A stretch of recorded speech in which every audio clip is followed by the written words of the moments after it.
Hey, gang. Congrats to all my friends at home in the Philadelphia market, especially Boyertown, Pennsylvania, for a big win yesterday. Last night, Eagles. I don't even know what the final score was. I don't care. I don't. I'm still adjusting a camera too, by the way, because my whole system was wrenched on over the weekend.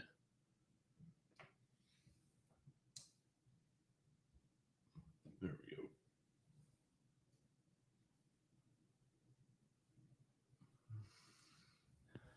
And I thought I had everything put back until I realized I didn't have a camera plugged in. And then when I did plug it in during the music, plugged it into the wrong one and was trying to go in through the outdoor. Insert your own joke there. 99.1 WDJY, America One Radio, WZQR, and ZQR Talks, Pineland, Florida. 1400 and 107.1 KSHP, Las Vegas. How'd you guys do out in Vegas? Lots of money on last night's game, I'm guessing. How about any money if would it been Drake actually also showed up at the Super Bowl? Perhaps knowing that the ex-wifey was going to show up during the halftime thing. Whatever. Who cares? I didn't see it, the halftime show. I heard it sucked. Although Kendrick Lamar apparently has a trans uncle. Never knew that. So he's at least an LGBT ally. And yes, we do use the word T here.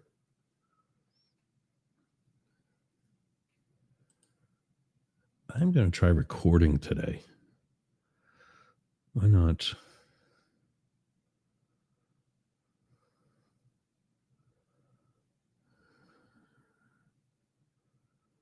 Eric's rated. This is Tuesday. Add.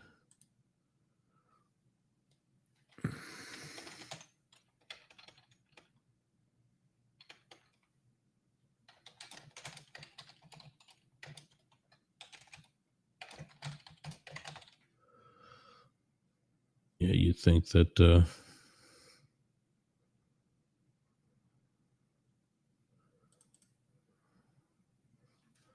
72.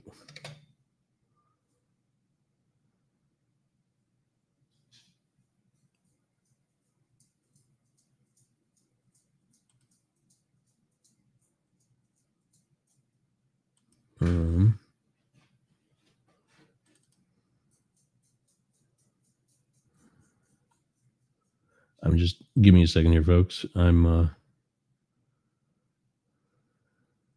just gonna put it right there.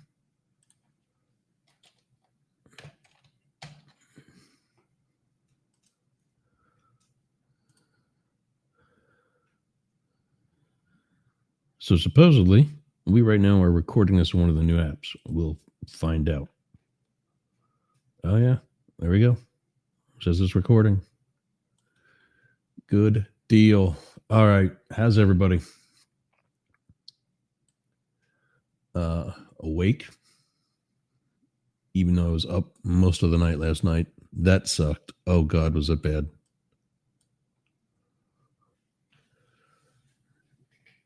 That, yeah. I have this sleep med that I used. And I guess I got to stop doing things online while I'm using it, or like while it's dissolving in my mouth, because it just did not. And I think what happens is somehow when I don't know, because if I don't just let it take over, like I'm doing something on my phone, like I'm fighting it, it has like an adverse effect. Like I'm wired. And for like 2 or 3 nights in a row, I've been up to like 4 in the morning. And the dogs were restless last night too. So that didn't help. But lots also going on in the world of politics and news. I sent some things to myself that I'm getting better at the whole saving notes while I'm off the air. So we have something to talk about.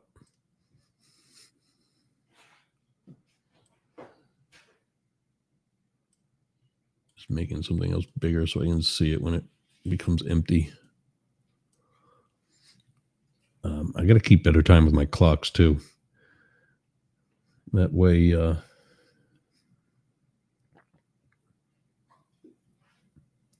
I don't like right now. I'm even boring myself because I know I shouldn't be. I should be more prepared and whatever. But there's a bunch of things coming to mind that I got to do once this is all done.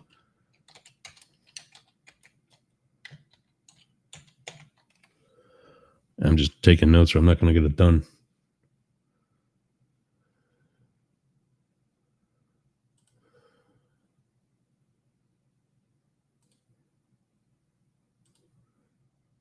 And then the other thing is actually getting some of this live and happening. And yeah, sorry for the little administrative stuff here this morning.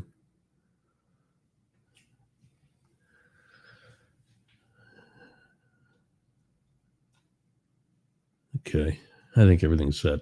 There we go. Wow. Shout out to everybody on Up the Middle, YouTube, welcome. Also Up the Middle Radio Show on Facebook, Yerg's Media on Twitch. Good morning, everybody. Or afternoon if you're across the pond. No, I'm not calling it the American Ocean or whatever Trump wants to call it this week. So apparently he got cheered at the game last night. When I saw it when they went to him, it sounded like there was some boos too, but nobody wants to acknowledge that. Keep in mind that's happening down here in the South, Hicksville, where most of the people aren't smart enough to realize what he's doing is either illegal and or bad. So give it some time. I mean, like one of the things that's happened already is you wonder why so many of us call supporters of his racists. Because one reason, this is just one, they're anti-Obamacare. And why is that? Well, because Obama's black. That's why. Oh, you can't just say that. Really? Then why are these same people crying, sometimes literally, when they find out that the Trump, just through executive order, that the Trump organization, also known as the Fourth Reich,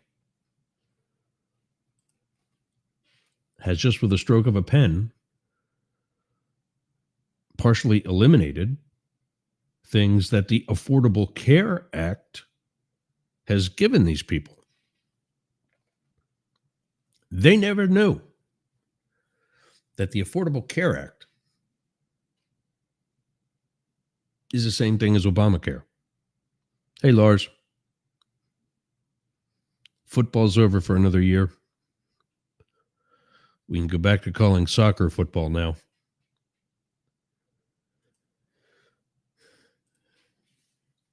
So that's one thing. Now douchebag wants to get rid of the Department of Education. Wait till these people who can't afford to feed their kids and count on getting them one free meal a day during the week at school lose that.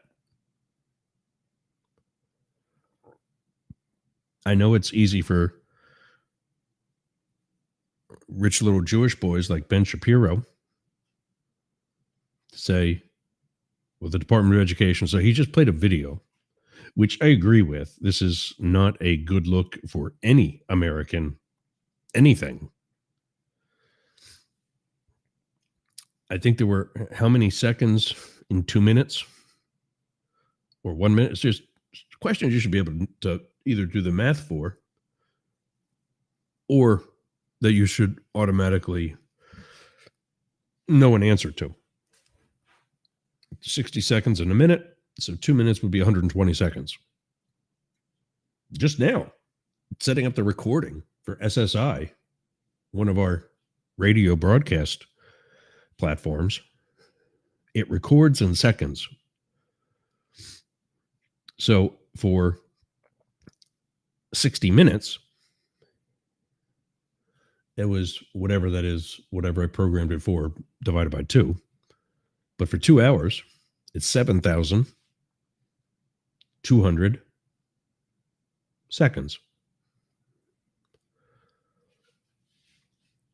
And I knew that because one of the other Tomorrow Show is already programmed to be recorded. And that's what it had there. So hopefully it's going to be long enough. But even just doing that simple math for these people, kick their ass. So when he says that people like that should not vote, I agree. Because they need to be able to, as I've said so many times before, at least use Google, even though they no longer have to be able to spell it.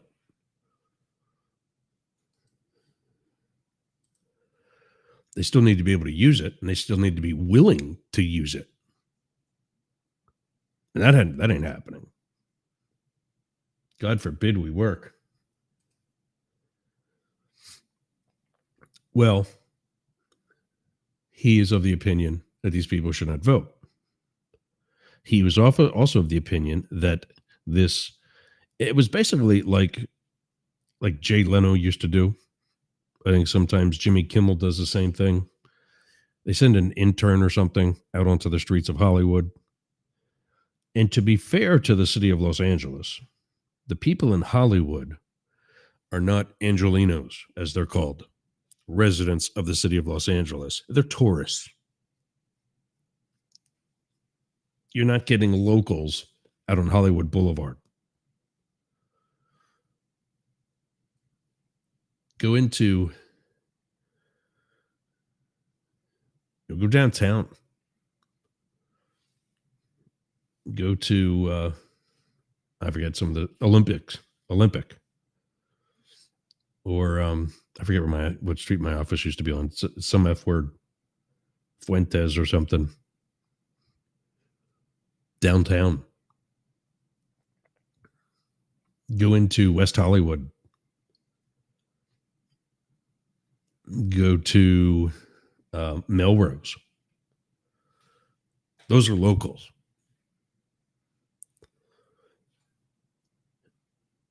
And then at least you get somebody that.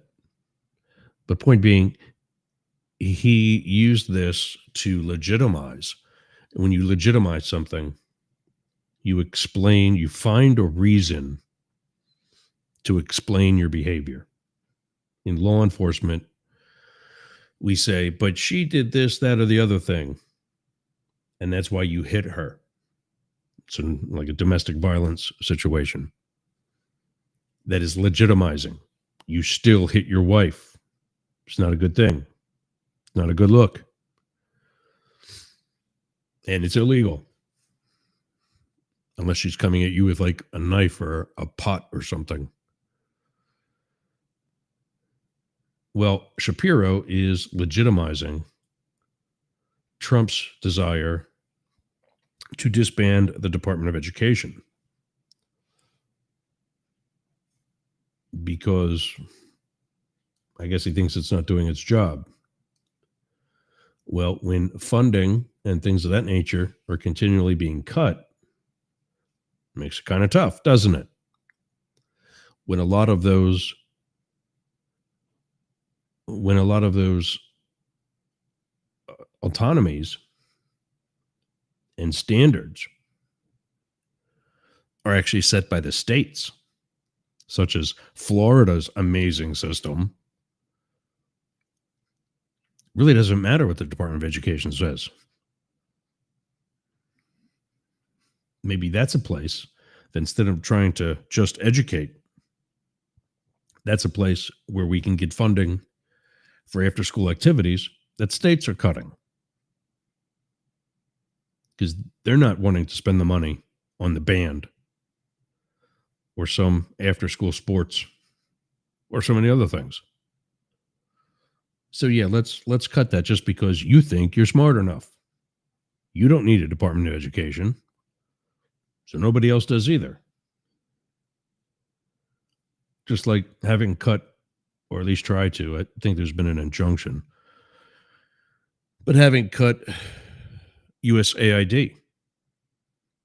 Oh, we cut so many wasteful jobs. And well, now you made those people unemployed. So your unemployment rate just went up. That's a bad stat. But when you cut that funding, I have a friend here on Facebook somewhere whose company that he works for gets 90% of their business from USAID.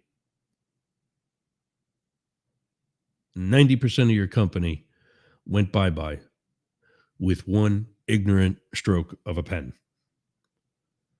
And he's anticipating to be part of the next remaining 10% because the company's not going to be able to survive on just that 10%, even with 90% of the staff cut as well. And this is,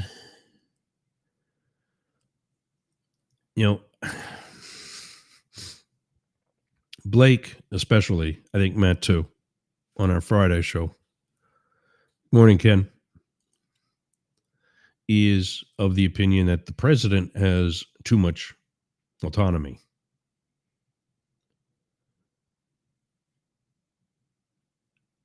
I agree to an extent.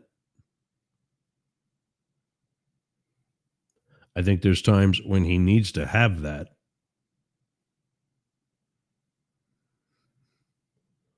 Such as, times of war, some other diplomatic situations. Well, there's nobody getting hit on Instagram today. But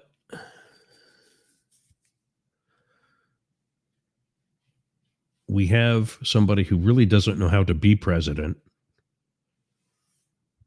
yielding all of his power and authority to someone who's not legally allowed to be president,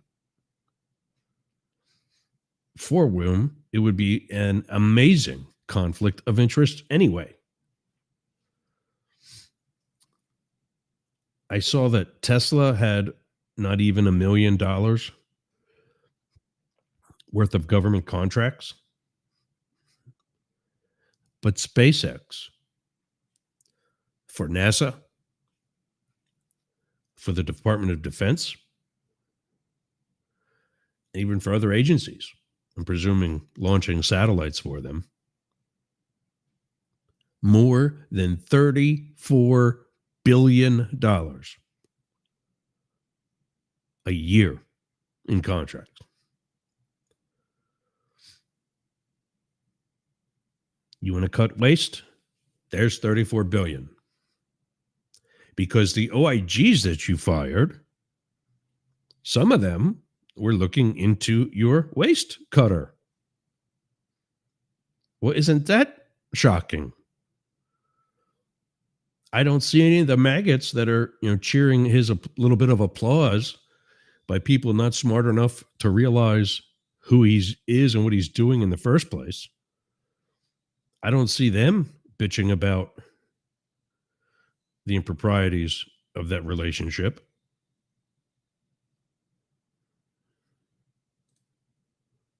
What's a good thing, Lars? Yeah, when you guys comment I might not get to your comment right when you put it in there. So let me be specific with the things you say so I can fire back at you. The votes wanted him in office, so adjust and adapt. No, so here's about the votes, and this is another huge problem. This is the problem with our country. This right here, what I'm about to share with you. 31%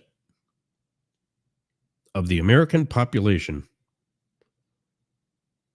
voted for Kamala Harris. 34% voted for Trump.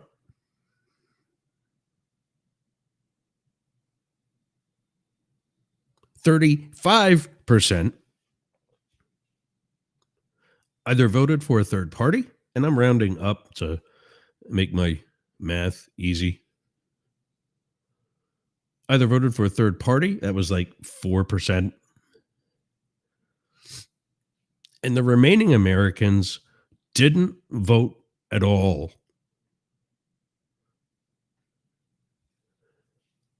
No more than 1 in 3 people in this country. And I think that could be why Lars has votes in quotes. The votes, quote unquote, wanted him in office, so adjust and adapt. No. Yeah, if he was doing things legally, yeah, 4 years, we're stuck with him. But I know Lars is a fellow day trading buddy and crypto buddy. And so the crypto people like Trump because he says he's pro crypto. No. And this is a little insider information from what we call a privileged position, but I'm going to say it anyway. I was driving his first Secretary of Treasury, Steven Mnuchin, when Mnuchin said, and I quote, "I will end Bitcoin." Now, you say Mnuchin's not with the administration this time around. I get that. But what do you think T-Rump is thinking? He doesn't have Bitcoin. Bitcoin's not making him the billions that he tells people that he has, which I don't believe he does. He's got too much debt to be a billionaire. His net worth is not billions. Sorry, I don't believe it.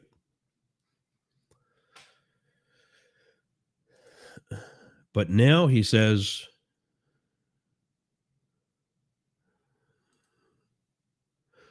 if you didn't vote, you can't complain about the current situation. True. Agreed. But I voted in every single presidential election in my adult life. In other words, every one that I could have voted for. I got them all right except 2. And we're now learning that there was Russian interference in both of them. And that was when Trump won in 2016. And there's finding election interference. I mean, what's amazing is these are the guys who keep bitching about things like election interference, and they're the ones doing it. These are the ones keep bitching about violating the Constitution, and they're the ones doing it. Everything they keep bitching about is the stuff they're actually doing. It's called projection.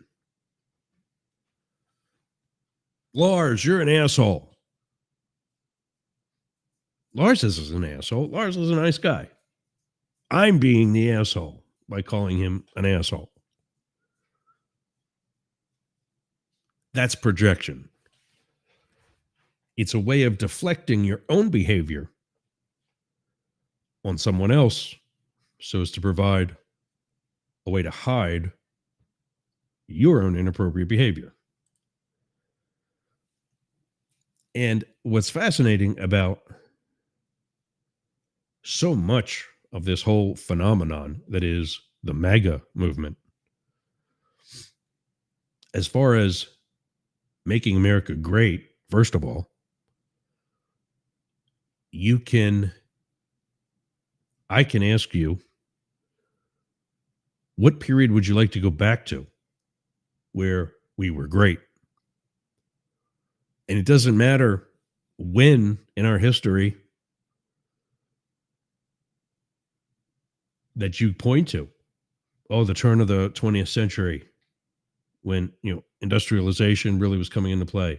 You mean before women could vote? While blacks, although they had freedom from slavery, still really didn't have freedom that time in our country? Or maybe while Chinese people were being beaten up as they dug for gold and built railroads because they were literally being paid pennies a day, yet it was actually enough for them to live, and they were still sending money home to China. That period? Oh, the 60s were awesome. You mean during Jim Crow years and the riots from Vietnam? That period? I can pick any now. Even during Obama, still had plenty of inequality. I've got a back door open. My dog is going in and out, and she's in the heat, so she's being a little bitch. But not only that, the number of experts, actual experts, whether they worked for him or they know a particular industry, like, for example, economics. Every single every single economist polled said these tariffs are going to raise inflation. Every single economist polled said that foreign countries don't pay tariffs. The people within that country do. It's levied against the things being brought in, not on the things being brought in. And even if it was, China would still raise the price to cover the tariff. So in the end, American consumers are the ones paying for the tariff. Trump still says no. But yet you people know differently. Those of you who voted for him. There is a Facebook meme with a famous conservative actor named Sam Elliott. Does a lot of Westerns. He was made an appearance in the first portion of a rather long Civil War movie that I like called Gettysburg. He played a Union cavalry general who is really one of the saviors of the United States. It was his actions on the first day of the Battle of Gettysburg that guaranteed the Union Army would have the high ground for the battle. And to oppose the Union Army, the Confederates would have to charge up a very big hill. So not only with that tiring them out, but high ground for artillery reasons and also line of sight is a strategic advantage, at least during that time. And it was the way he delayed the advancement of the Confederate Army long enough for, and that was a General John Buford, played by Sam Elliott, long enough for General John Reynolds, an infantry general, to march his folks into place, fully fend off the rest of the Confederate Army, and relieve General Buford's much smaller cavalry, horseback army. Well, Sam Elliott is a conservative. And I don't know that he is for or against Trump. I hope he's smart enough to be against him, as so many intelligent conservatives are, myself included. For those of you who think I'm some libtard, I'm a mix. I'm a mutt. But there's this picture of him floating around Facebook giving this like poo-poo eating grin. And it says, the hardest thing about being a Trump supporter is having to admit that you were fooled by an idiot. Yeah.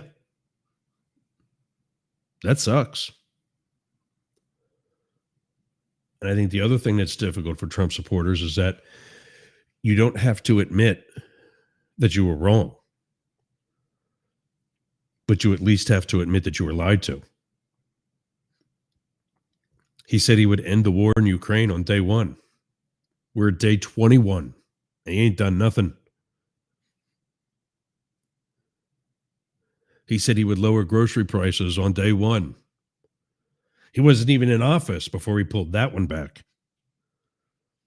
And Trump supporters have this amazingly convenient short memory. This is the guy who caused a coup. I don't sugarcoat.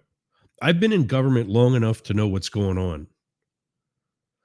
When you have people that were in place in the Trump White House saying that whole stop the steal thing was planned back in September. Well, get a calendar, people. We didn't vote till November. Why are we stopping a steal that didn't happen yet? I can tell you why. Because when you're running for president for one of the two major parties, you automatically have this infrastructure that pretty much tells you whether or not you're going to win. I learned that, and I told the story already, but I'll do it again. I learned that back in 2004 during that campaign when I was a site agent for the Kerry detail. Senator John Kerry of Massachusetts was the Democrat running to unseat incumbent President George W. Bush. Still got the cough a little bit, but I'm feeling much better from last week. And I'm up in Philadelphia at one of the biggest outdoor sites of the campaign as a site agent. And one of my music heroes is a guest, John Bon Jovi from nearby New Jersey. And long story short, I'm not going to go into like formation stuff and how I got to be closer to Bon Jovi than I did a protectee. But point being, Bon Jovi was kind of a dick. And that kind of made me a little brokenhearted. I like his music. And I like to see people like that being good people. Well, he was kind of a dick. So I'm telling some of the guys later, and I said, Yergs, don't worry, he's not. And the guys proceeded to tell me how when he has a fundraiser at his house in New Jersey, both he and Bruce Springsteen make them as really nicely catered events. And they're big shindigs, really big parties. But he also makes a tent or some sort of rest area just for the Secret Service. And he hires catering just for us. Our own caterers. I thought, well, that was cool. Well, why was he, so bitchy to me? He said, well, and then some of the people that were, inside with me, who a little bit more experienced than I was at the time, said they were having a meeting where they were discussing information that they were getting from around the country. And what I learned is these parties, the two big parties especially, but pretty much all of them, have at least enough of an infrastructure that when they take a poll, they know it's an accurate one.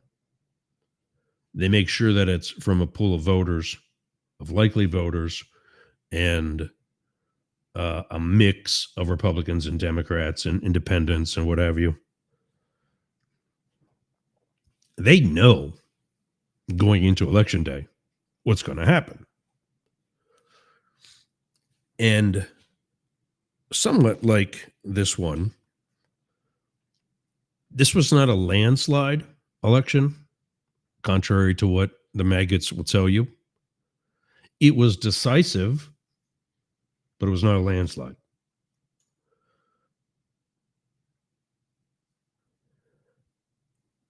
And so, on the rare occasions that we've had closer elections, like this one was supposed to be, 2020 to some extent, 2016,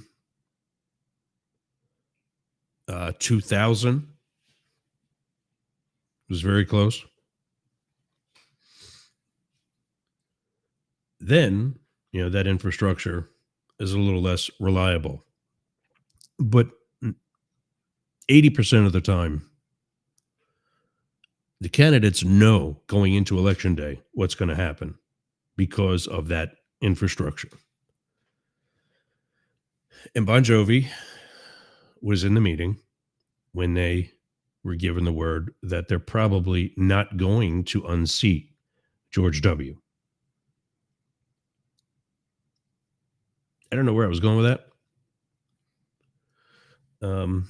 But anyway, that was my thing with Bon Jovi for some reason.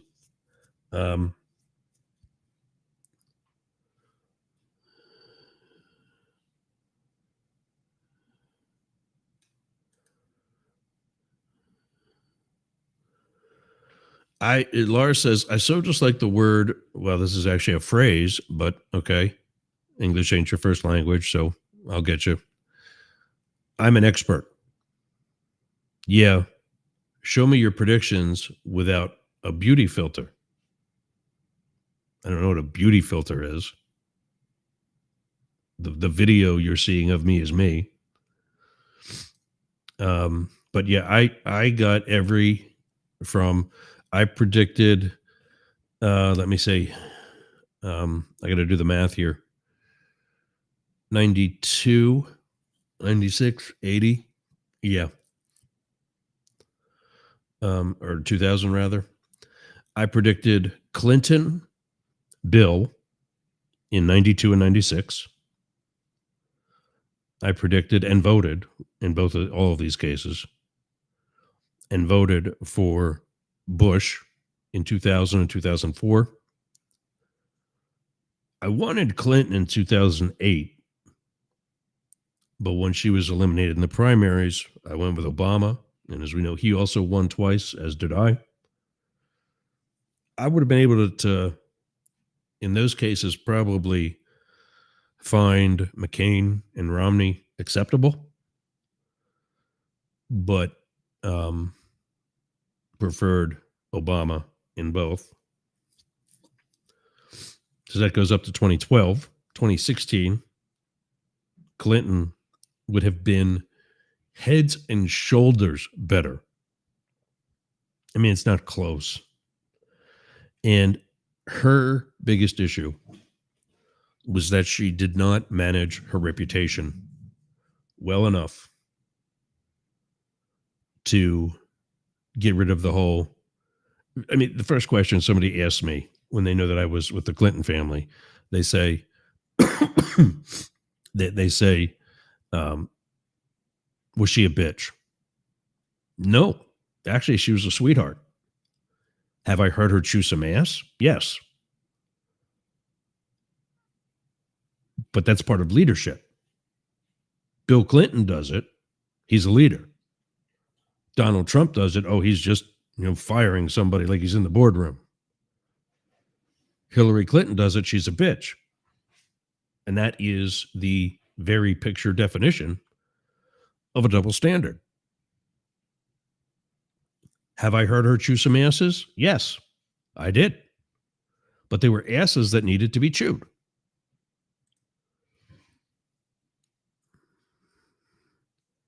I don't remember to be specific. I don't know what you're making more appealing to the public, Lars.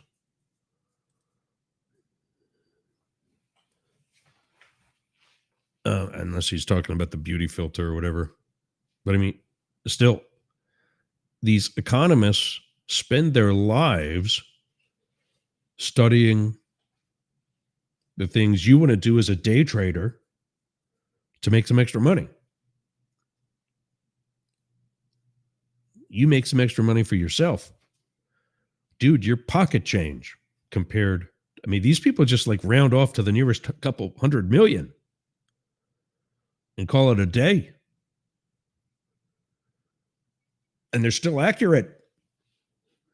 Yeah, I think the economists, the whole swath of economists who said that Trump's economic policies sucked, yeah, I'm going to call them experts. I'm going to call 40 out of 44 of his 1.0 cabinet members who told the American public not to vote for him because they worked with him firsthand. I'm going to call them experts.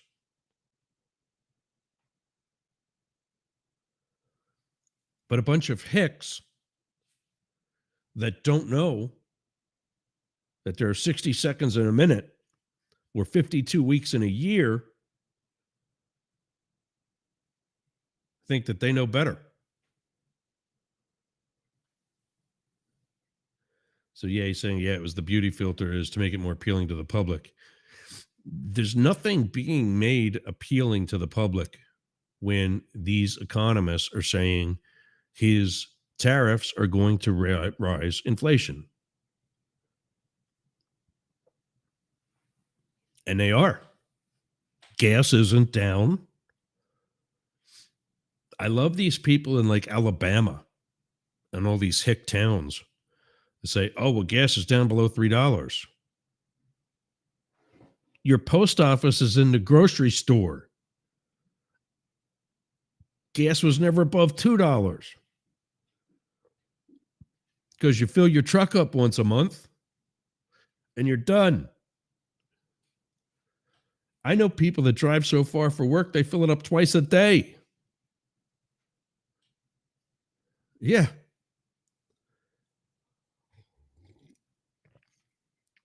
I had a coworker in the Washington field office working with me in Washington, D.C.,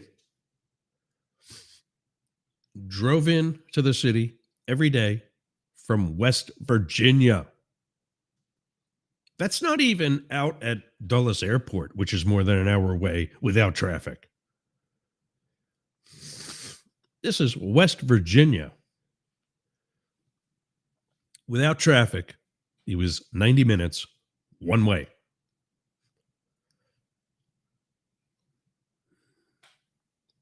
And that was home for him.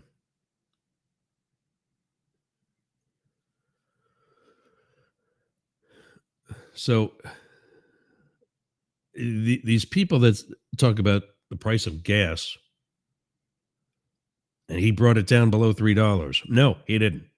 There's a gas station literally 1 mile away exactly from my house and from here at Mastiff Media Studios that has not been below $3 since the Biden administration. And that's one of the cheap places. The only place I've seen it below $3 is in nearby Pinellas County, which has fewer local taxes on gas than where I'm at.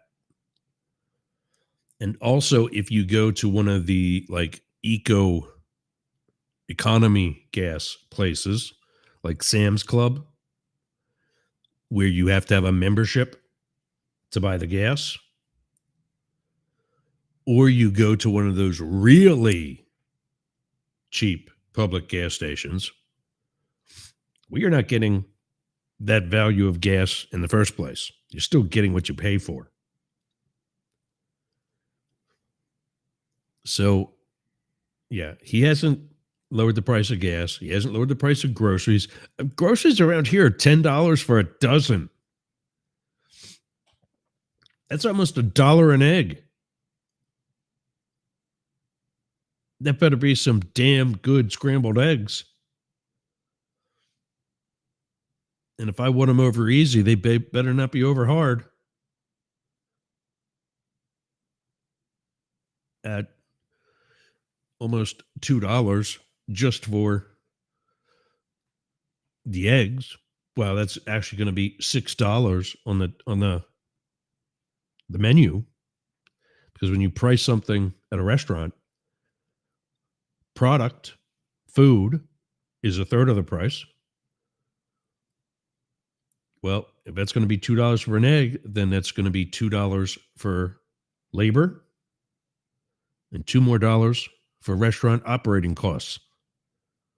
Out of that comes the owner's profit.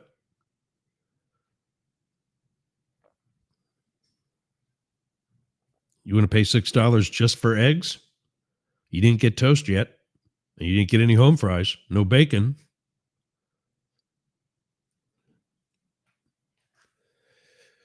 Well, that's what Donnie told us he was going to do. Until some of those post-elections briefings came along. And he learned that not only did Biden order the necessary slaughter of something like 100 million chickens, but why that happened. Kind of sucks after you opened your mouth. You wrote a check that your ass can't cash.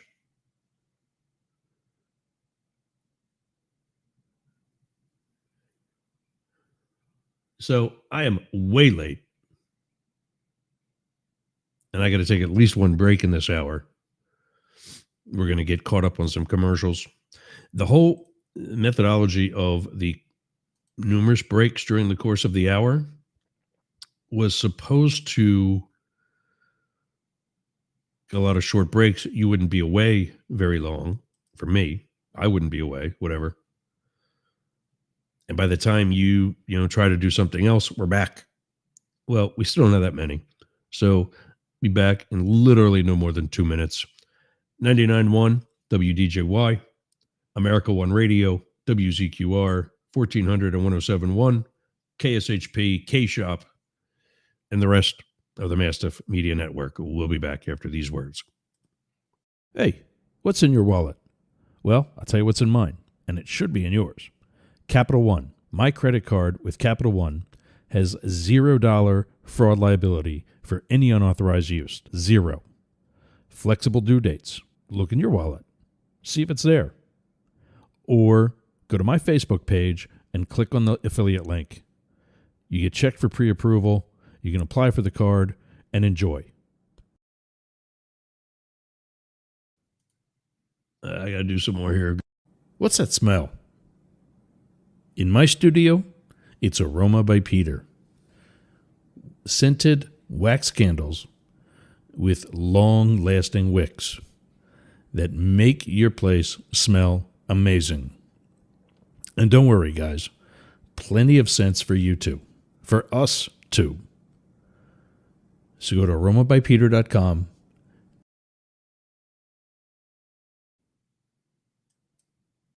What are you doing later?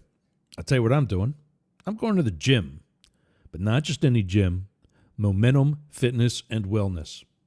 Walk right up to the door. There's a QR code on the door.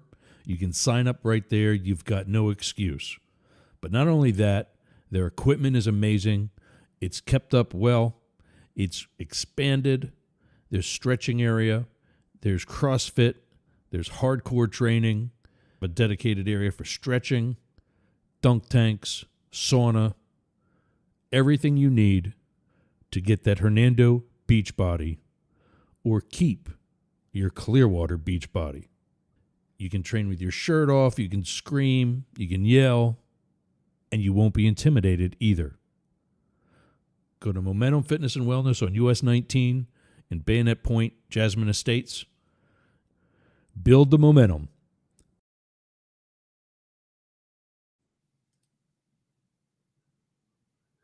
Biz Growth Collective. Like the music in the background. Yeah, had to take a break.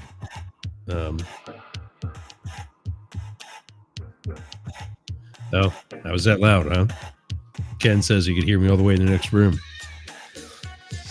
If you're in Florida, I know Ken is, and you're tired of all the politics that's being discussed on LinkedIn, it's kind of like the Facebook for wannabe executives and for those wannabe experts that Lars doesn't like. Join Biz Growth Collective. Go to bizgrowthcollective.com, sign up your company, and if you're still forming a company, they'll actually help you do it. As will the folks at the owner of Biz Growth Collective, and that is Build a Space. There you can go to builda.space and check out John and the company. But at Biz Growth Collective, they're doing their beta right now. It's for the state of Florida. So if you're in Florida, you're golden. If you're not in Florida, let me know. We'll use my address. We'll get you logged in, signed up. There is so much amazing stuff at the Biz Growth Collective. Way better than LinkedIn. And I'm not just saying that because I got kicked off of LinkedIn for telling the truth. But it's because it's really better. I'm on Biz Growth Collective. We're working out some kinks in it right now. But once we do that, we're going to be broadcasting this show on that site every day. Go to bizgrowthcollective.com, or if you're watching in video, scan the QR code in the top left corner of the screen. It'll take you right there. bizgrowthcollective.com. Let's go back to my rant. Hour number 2. Jane's going to be joining us, I think. I haven't talked to her this morning. But we talked yesterday, emailed. The Boyertown area expression. I should put that QR too. The expression is doing a features on what or who and how we love for the month of February and Valentine's Day. And I've got my ideas. We're going to discuss that with Jane next. If you are on 99.1 WDJY, today is a day where we are with them for 2 hours. So stay right there. You'll have us for the second hour as well. But if you're on America One Radio, WZQR, actually, they might. I'll have to listen to them today. They might actually keep us for the second hour. If you are on ZQR and you do lose us, or for those of you on K-Shop out in Vegas, hop over to Yergz, YERGZ, radio.com.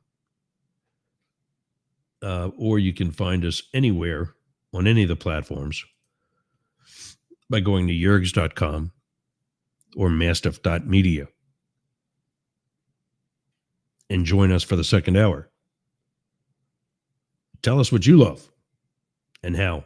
Tell us a love story about your life. Tell us a tragic love story, a breakup. This is therapy for Jane and me. It can be therapy for you too. Don't forget, Stop Elon. On the screen right now is the Capitol switchboard where you can call your senator, senators, and your congressional representative. That number is 202-224-3121. Number again, especially for those of you about to leave us in a minute, 202 224 3121. Call Congress, tell them to grow a set and pull their heads out of their ass. What else? Jane's coming up next. You can reach her at studiobbb3bs.org. That's the art studio website that she also manages in our hometown of Boyertown. Stay tuned. In the next couple of weeks, we'll be adding DNR Studios to the network. That's Derek and Romaine, formerly of Sirius XM fame, now on their own network. Go to dnrstudios.com. Matt, he's with me on Fridays, can be reached at matt@dailycryptonews.net or info@deemerforcongress.com. Blake, also with me on Fridays, can be reached at blake@thehomelessconservative.com or through his website. You can get us all by going to news, NEWZ, at yergz.com. All right, gang. We're transitioning from 1 hour to the next. We'll be back right after this, I think.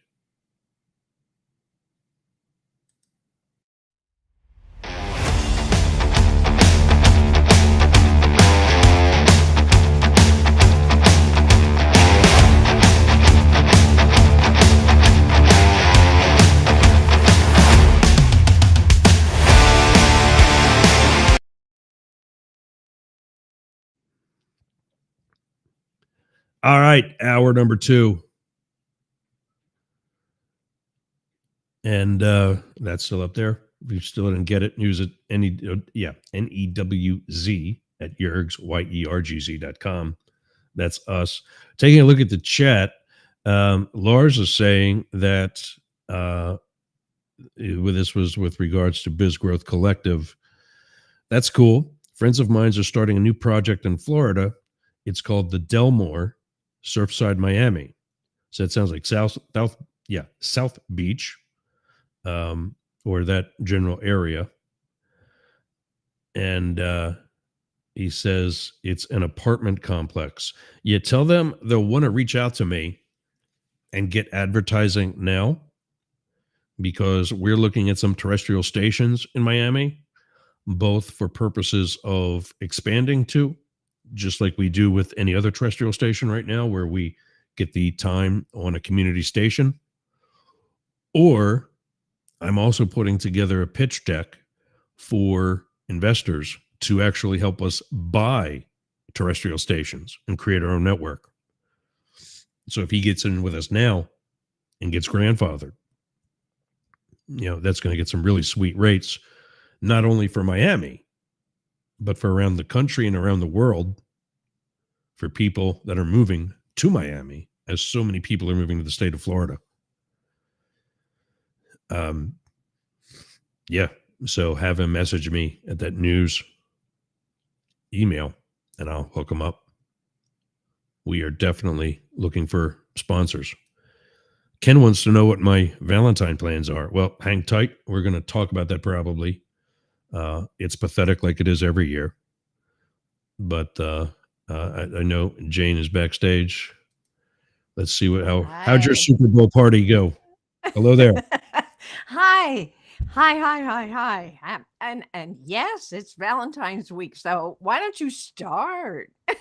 Okay. Well, my Valentine plans are pathetic. Yeah. I wore red today. Red today. Nice. I wore Dr. Pepper today. Oh, Dr. Pepper. Yeah. Always I guess I never knew this. Their saying is, their catchphrase, always one of a kind. I never knew that. I guess that it kind of applies to me. Well, yeah, always. And my daughter always reminds me that back in the day when you were in, I think, when did you graduate? 90? 90. Yep. 90. Mm-hmm. Okay. So I think you were there when the kids and I, my students and I, my fandom, as it were, yep. Created the Pep Club. Boyertown High School. And of course, Dr. Pepper was our brand. Do you remember that? I kind of remember that now, actually. It was pretty cool. We did a number of really cool things. Well, you came to the senior high with me, right?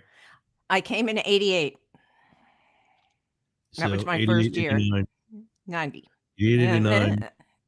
Maybe you came, I think you came a year before. Yeah, because I would have been 87, 88, 88, 89, 89, 90 would have been my 3 years at the high school. Okay.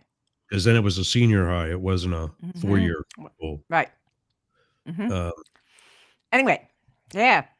So my students and I decided that for whatever reason, I can't remember how that happened exactly, but we were doing some really cool things at the junior high when I left.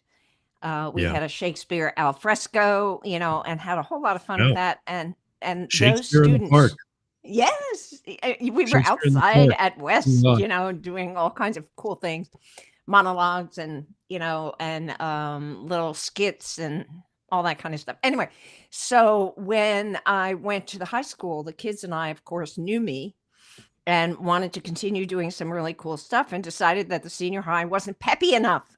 So we started a spirit thing, which got known as Pep Club. Yep. And so Dr. Pepper was our brand. Ken says hello. Hello, Ken. Hi, Ken. I don't think I know Ken. Ken's a super fan. He's a regular. Is that right? How lovely of you. He and Lars are here often. Oh, in conversation? Yeah, we chat. And if I need like a sound check, that's usually my biggest thing. Hey, did I sound okay during this or the other thing? Because I realized the restream system was down, and I was wondering if that affected my mic at all. Because when I first started playing one of the commercials, it was way low, and I'm like, oh wow, I got to fix that. Yeah, but you sound a little stuffy. Are you feeling better? Oh, I was sick all last week.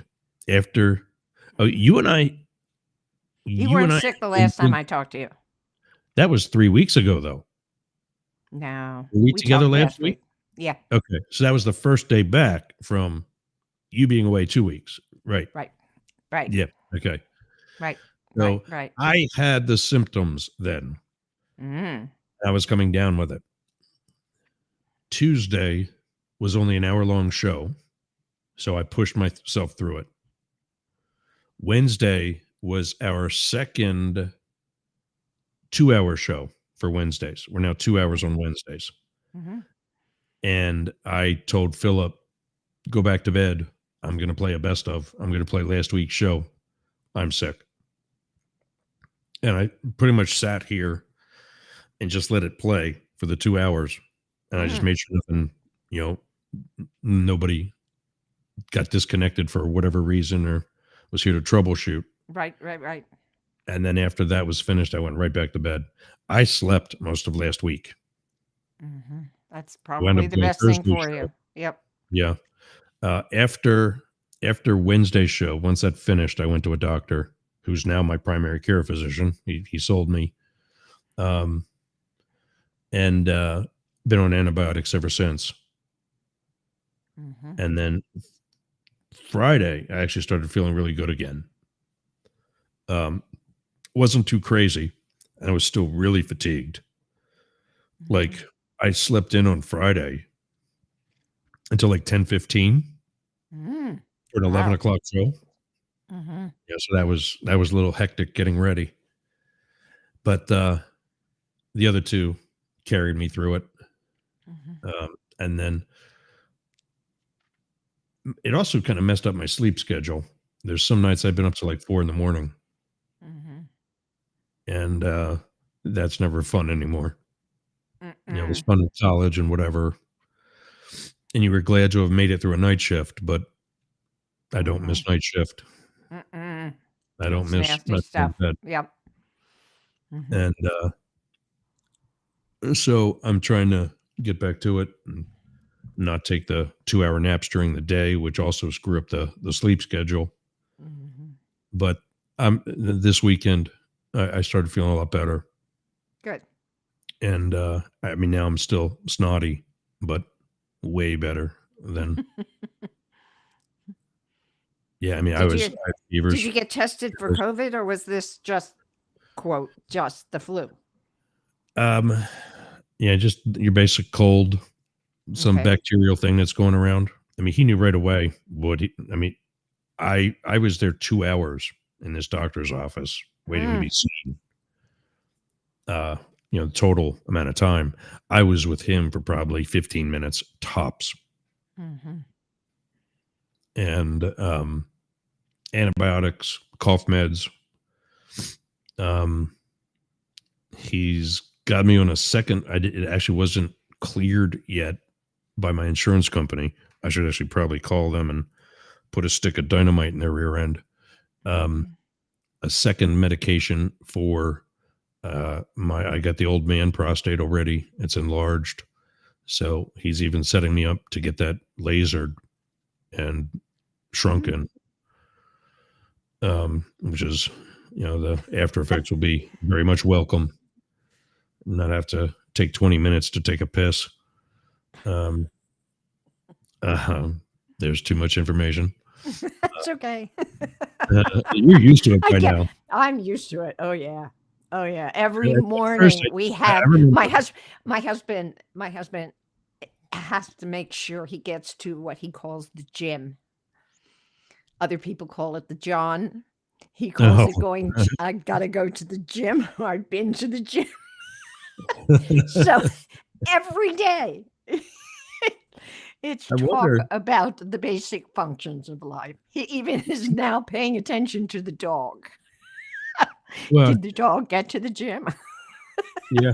Well, I mean, I wonder if start looking better by just calling it the gym. I'll start feeling better about myself that I got to the gym today. Exactly. So yes, I'm comfortable with the talk, with the language. But I mean, when you and I first started working together on this, besides now, there was a little culture shock. One of your students talking about bodily functions and whatever. Yes. Yes, we had to transition. From one type of relationship and one language, language and another. Yeah, it's not Rusty and Mrs. Stahl anymore. No. It's Jane and that punk with long hair. Oh, how did your survey go with the hairstyles? Oh, it's overwhelmingly short. And then second place are those who say, you look great in both. We love you for who you are. Yeah. And then third place was the long hair. There's like maybe 2 people who said long hair. Well, I need to send you JD's before and after shots. And I think that will kind of underscore the choice. Does he have longer hair now? Or did he get it cut? He got it cut. He got it cut to go back to teaching. So that was, I mean, he had made a kind of a commitment to himself that he was going to grow his hair until the end, until his 45th birthday. Pardon me, which was in January. And so it coincided with him going back to teaching. That was part of his self-commitment. He had things to do, wanted to do, and then he was going to, get serious again about his career. So the haircut came at about the same time he went back to work. And I mean, the difference in terms of looks, just looks alone, So I'll send you both photos. You'll understand what I mean. Yeah. Well, JD's not a bad looking guy. So I think he wore because I know you said you liked the man bun look. Yeah, I'm fine with the man bun, but I really like his hair short. I mean, if he asked me which way to go, there's no question. Okay. Yeah, Mom, Mom was one of the Right. She said, mom was "You one of know the what I think." yeah, yeah, she likes it shorter too. Yeah. She's not a fan. I think she's of the generation where long-haired with guys are Mhm. hippies. And I'm certainly of that generation as well. Yeah, Yeah. and it's I I'm I think just I had a my whole generation had a geographically broader experience than our Mhm. parents. Yeah. Oh, And so definitely. not Absolutely. only not only have I been to Haight-Ashbury, the birthplace of the hippie movement, Wow. Yeah. but I've also been to the beaches where all the surfer dudes with long hair have been. Mhm. And so for me, it was more that than anything, retiring, being on the jet skis. Yep. Uh, one of the guys in that survey, I don't remember the name, but one of them said to get it short, to have a change and try something new. I'm Mm. like, dude, the long hair for me is the change and trying Yeah. something new. I've had the Yeah. boy band haircut, for my whole life, from 12 years old when I started umpiring baseball, Uh-huh. 13 when I started refereeing ice hockey, knowing that I wanted to do one of those two as a profession. And then law enforcement came into the picture. There was never an opportunity for me to grow my Right. hair out. Well, Jeff too. I mean, through all his employments and through junior high and high school, was always at the barber shop getting a haircut, which I loved and, encouraged a lot. Yeah. Yeah. Yeah. Yeah. Yeah. Yeah. Yeah. Did he when he had the longer hair, did he wear it in just the ponytail ever?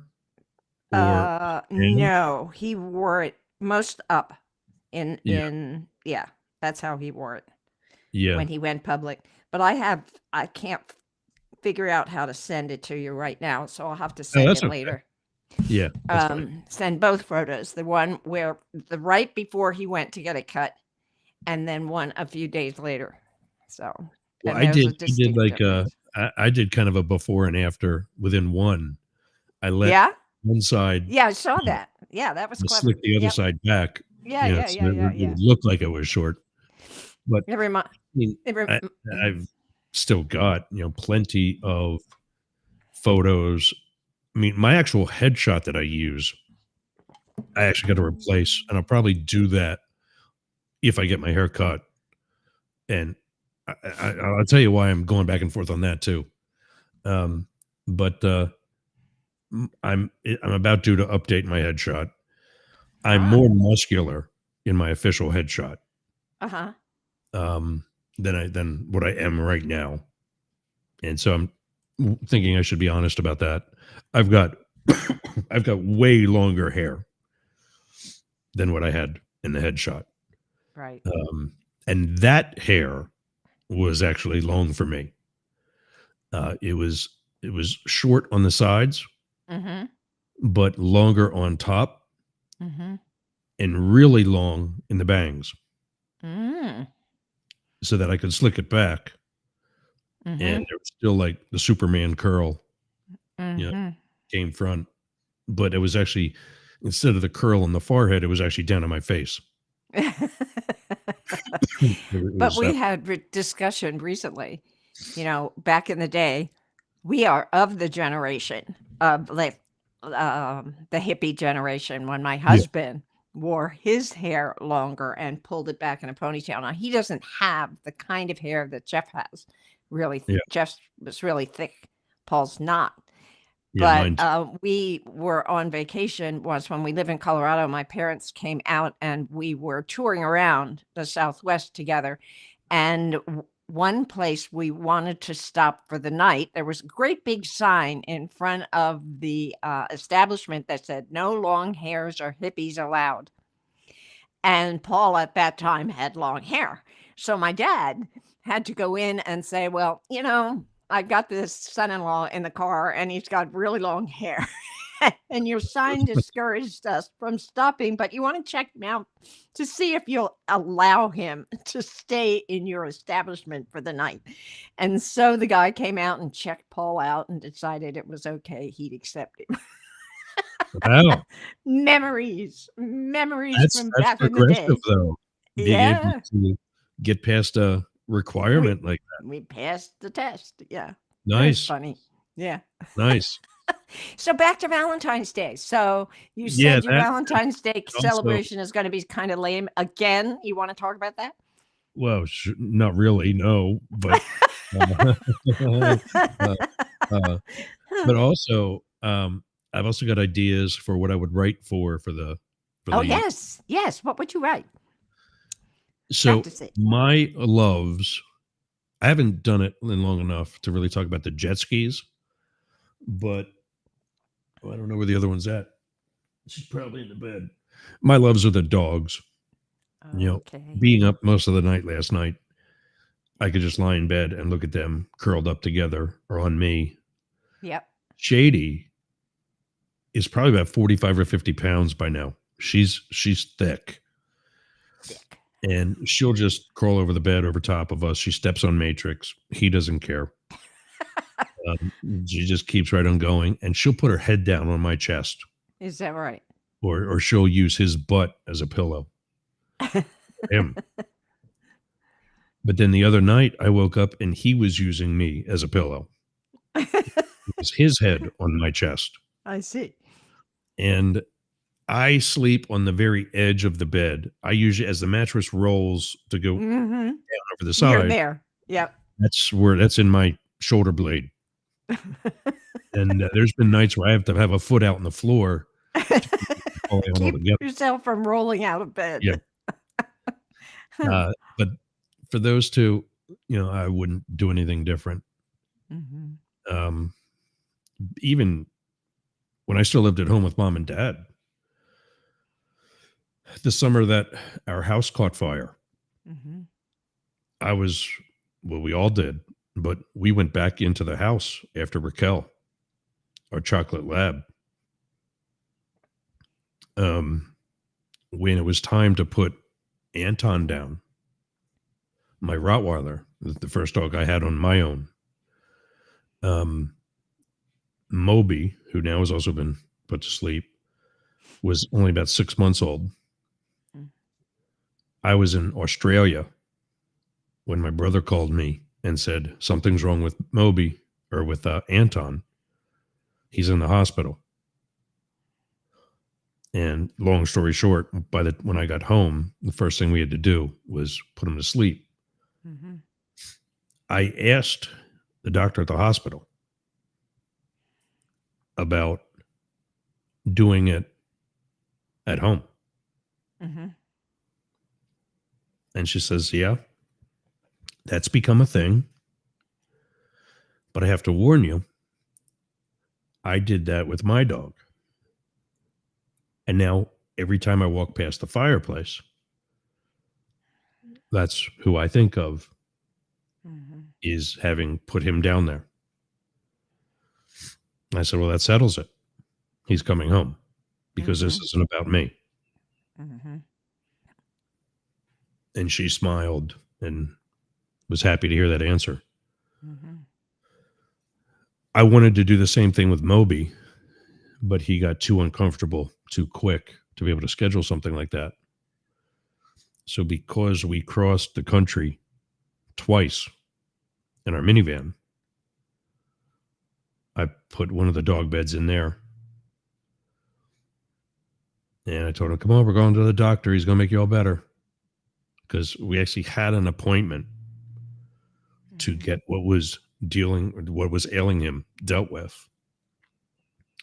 But it got too far advanced from when we scheduled it till that Wednesday morning. And I just, no, we're going to have to change the reason for this visit. So yeah, I dove into the canal out back after this one that's sleeping over here. He's the one that likes it. The floating dock that's connected to our seawall is wobbly because it's floating on water. Well, right. And he is firm enough footed that he can go down on the dock and not, fall over or anything. Moby never fell over, but he didn't like it. Right. He would definitely want to go back up onto the seawall. Because, in fact, he was only on it one time. Mm-hmm. And then there was the one summer, some kids next door are paddling in a canoe. Or kayak, whichever, I don't remember. But they're paddling in the canal. And as kids are going to do, they're splashing and not really moving too fast. And Matrix, having seen boats go by all the time, they were traveling much more smoothly. He thought these kids were struggling and needed help. So he probably hit between the ramp connecting the seawall to the floating dock and the floating dock itself. I bet his feet only touched wood twice from the seawall to the water. And I just look down and I just see this ass sticking up out of the water as he goes face first in after these kids. And so I'm like, oh my God, how am I going to get this kid out? Yeah. He's 90 pounds. Yeah. And so I'm looking around for like a rake or something that I can use because I know as a lifeguard, you don't just go jumping in. Right. You try to throw them something. Well, he's not going to grab a hold of something. Right. Not gonna grab a hold of him. There was nothing nearby. There was nothing long enough anyway. So I'm like, okay. Here you go. My turn. So I kicked my shoes off. Actually, I think I left them on because it's kind of rocky. And I went in after him. I finally get him in like my arms where I can, do a lifeguard stroke back to the wall. And I look up and I see Moby's belly flying over top of me like one of Santa's reindeer. Oh my God.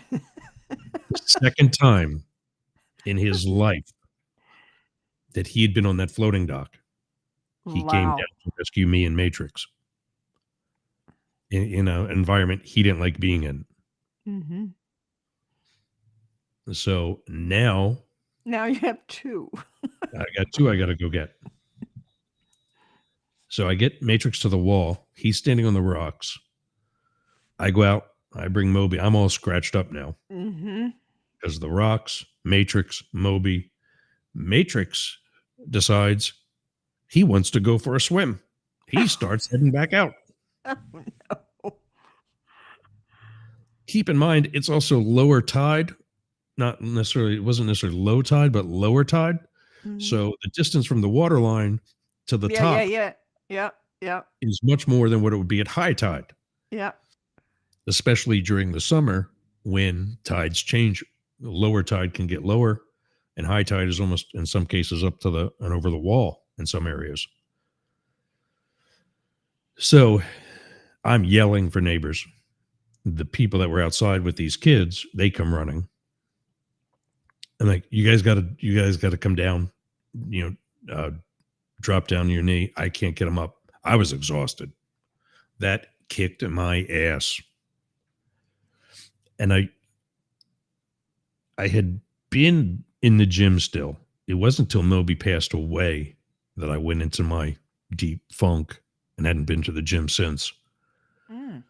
But I was also training, I think, with Zach.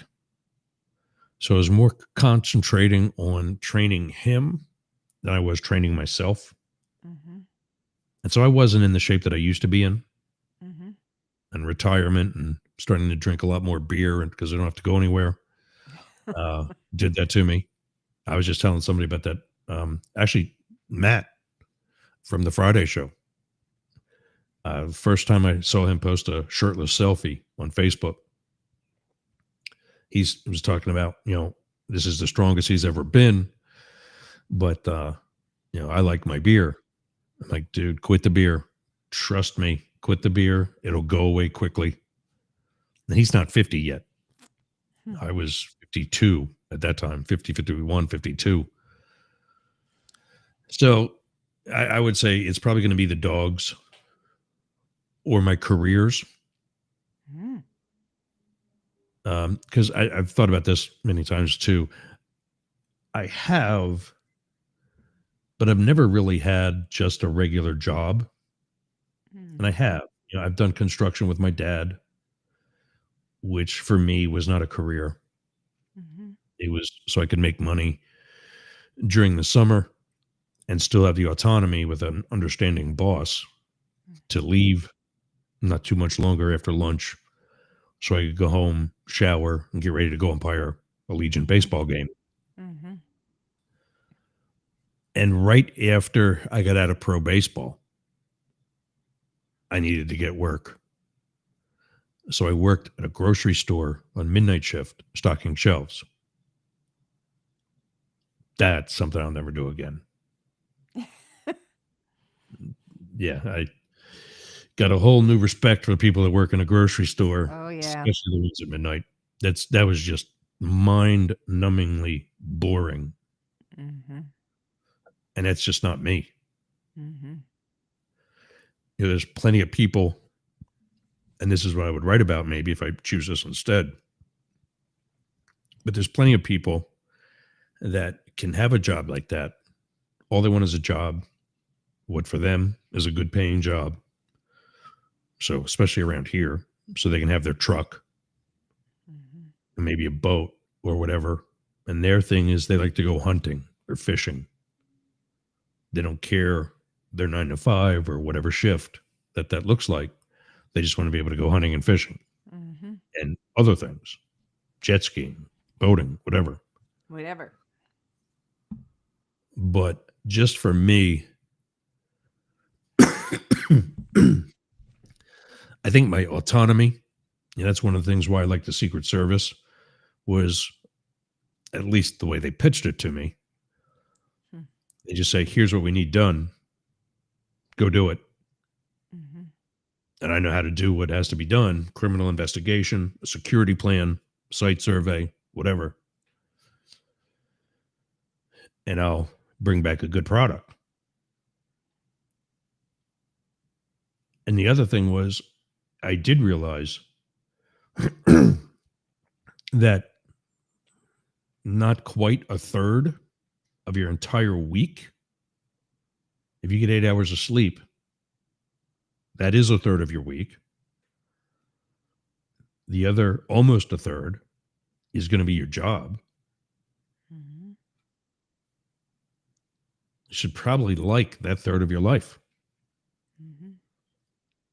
And so I made sure that it was something that was career related, not just job related. And that was the professional baseball. When I got out of baseball, after the grocery store thing, I was doing bodyguard work, and then the Secret Service, and with the police department in North Coventry, and then the Secret Service. And now, who starts a radio station, not just a show station, at 51 years old, having no idea, no background in broadcast journalism, nothing like that. So yeah, it's not your usual hobby. And really that's all it is right now, because we're not totally monetized, but that's what's next. So yeah, probably something along those lines with those. I thought about, I could easily write about breakups or the number of times in relationships where I got screwed. Yeah, I'd been engaged already after knowing the guy for like 2 or 3 months. That didn't go over well with Susie and Yog. But like I say, and I've said before, I don't regret asking him to marry me, and I don't regret breaking it off either. And we've talked since. We're cordial. I think we both know the romantic side of the two of us together is over. And some of the other people that I hurt in that same process, like people that I'd been with for much longer and never really knew that marriage would have been an option. Um, so yeah, it makes, What did you learn about yourself? What did you learn about yourself through major breakups? um, What was missing? Maybe I should say it that way. What was missing in the relationship? time together. I interviewed with the Secret Service when I was at Penn State. I knew I wasn't getting a job from the interview, but at least they were creating a file on me for, future use. Mhm. And one of the things that the agent who interviewed me told me about the service was that law enforcement is the occupation with the most divorces, the highest divorce rate. Right. Right. Within the law enforcement community, the Secret Service is the highest agency with the highest law enforcement or with the highest divorce rate. Okay. But he also said that the Secret Service isn't going to be necessarily what gets you divorced. If you and your spouse are going to get divorced, you're going to get divorced. This is just going to help speed it along. And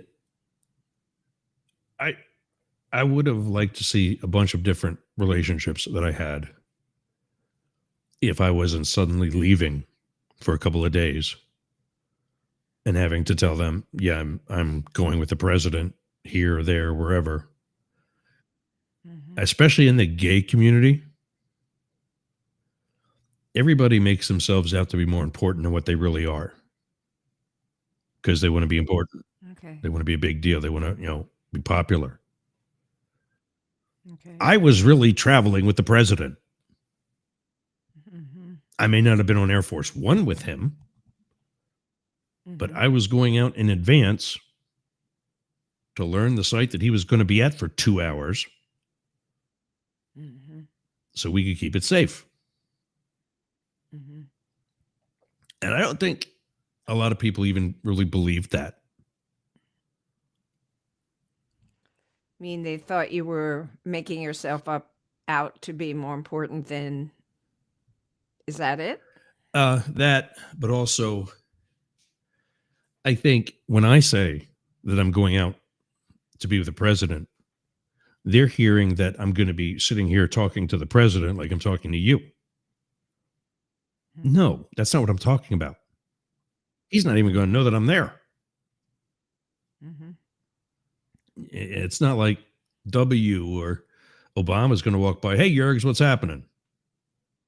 Mhm. It's not like that. Mhm. It's just that right on the other side of that door is the president's bathroom.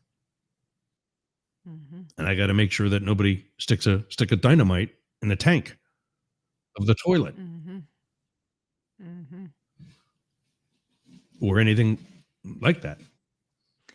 And so it bothered your other half Yeah. A that couple. you.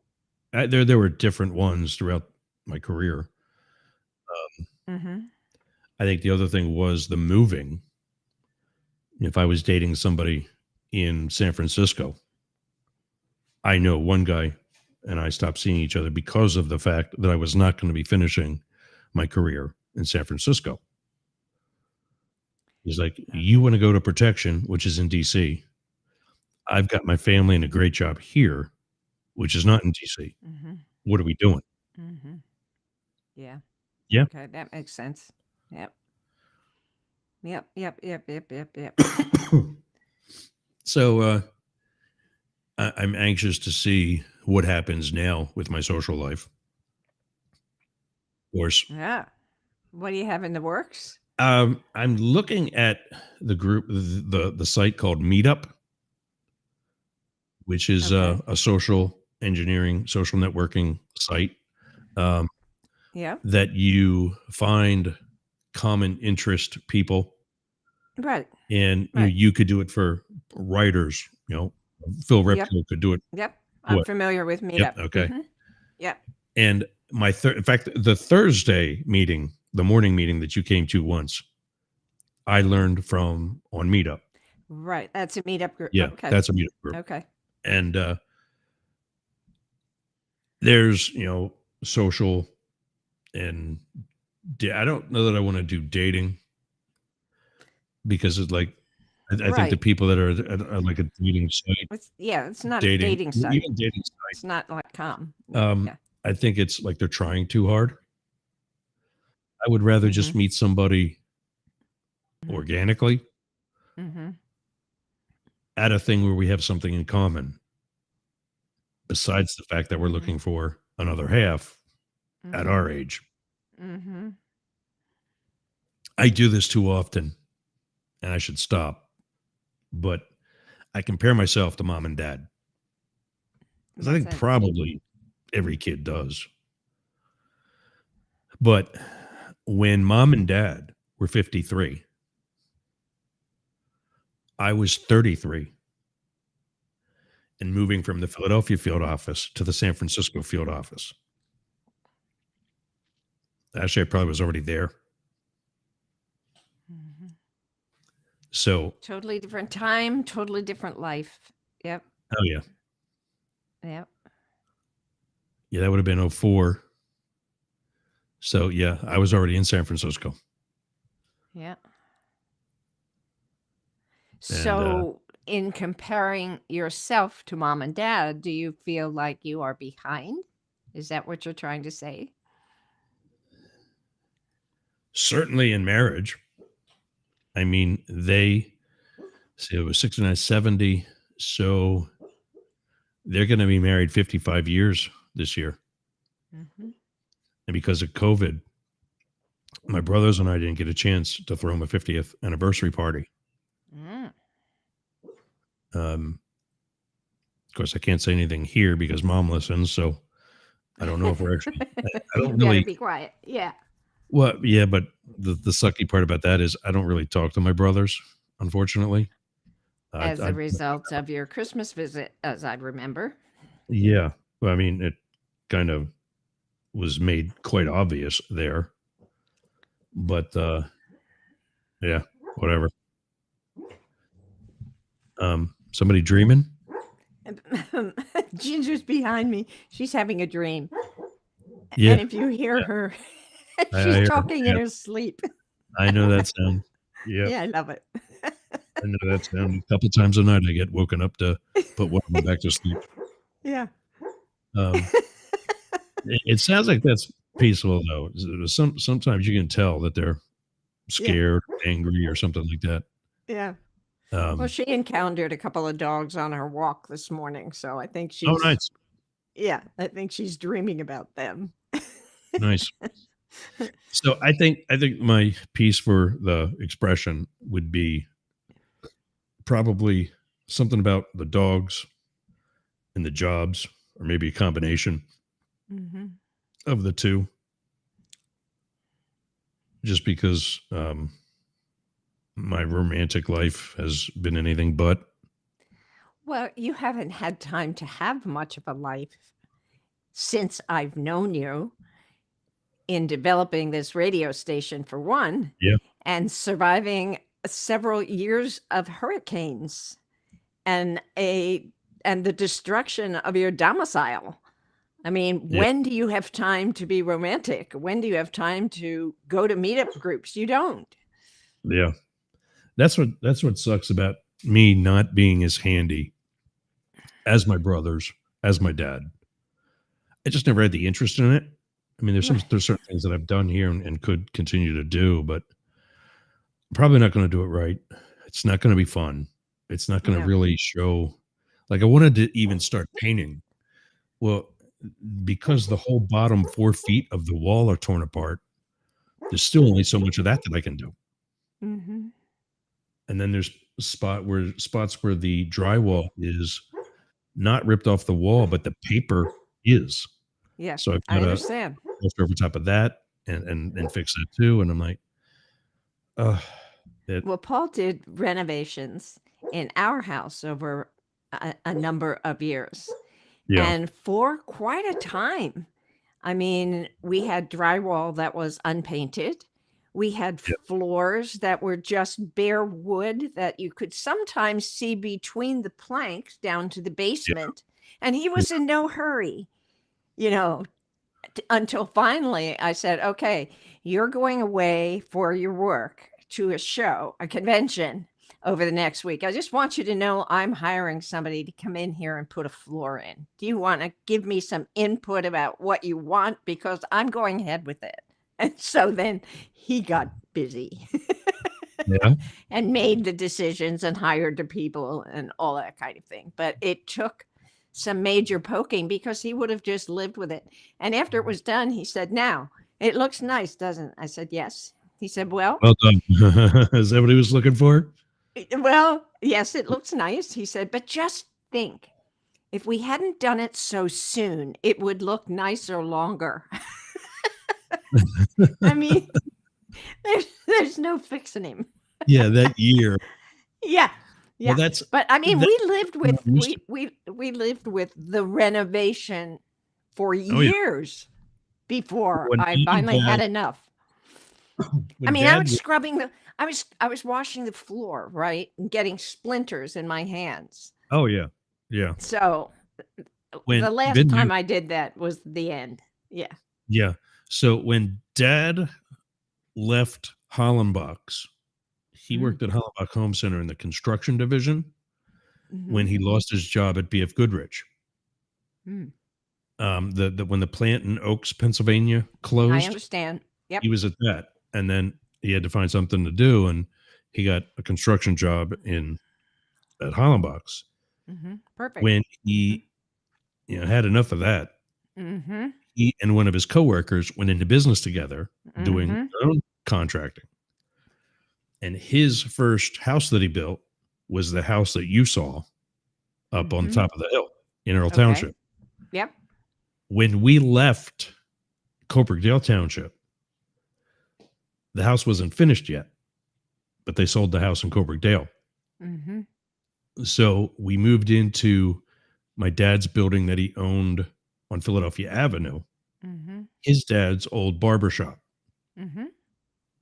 He went when my grandfather died, he had already bought out his sisters and owned that himself and turned it into a 3-unit apartment building. Mhm. And we lived in the basement. Mm. Mom, dad, me, 2 brothers sleeping in one room. Wow. I'll bet probably at least 6 months or more. Till he finished the house on the hill, right? So and that was just ish. Even then, you talk about like, splinters. It was plywood floors, Yep.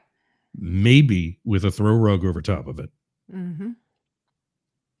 And so that, and then there was the house fire. Mm. So the rebuild of the upstairs where the fire was, I'm very much accustomed to living in trailers Mhm. like we were in before the house was livable, or unfinished houses. That when the flood took this out, I wasn't going to go get a hotel and leave the property Yeah. open for looting. This is what you do. You make do. Yeah. I 6 get it. nights in the back of the minivan before I could get the garage livable. Then a couple of months in the garage before that got too cold. I moved in here. Mhm. And then probably 2.5 months ago, I finally got off the air mattress and bought an actual mattress. Oh my God. You must be in On an heaven. actual mattress? Well, nah, it's a Moving. queen. I'm used to having the Okay. edge of a king size bed instead of a queen size, Right. I understand. but whatever. That's the love for the dogs. That room There used you to. That go. was. I'm using Zach's room right now. Right behind me, for those on video, right behind me is my old room. If you can see through that wall there, that was Okay. my bedroom. Through that door Okay. there was Zach's room, and that's the one. Okay. That's the one that I'm using right now because my bedroom is storage. That's like a Okay. shed or a garage. Um, Yeah. Zach's room had my old king size bed, and I bought new bedroom furniture when I moved here, which of course is no more. And his room really didn't fit a king size bed. He wanted to get a smaller bed, so we're gonna spend more time in his room. Like, dude, it's your big sofa. I don't know a kid your age that wouldn't kill for a king size bed, especially one that's got a girlfriend like yours. Yeah.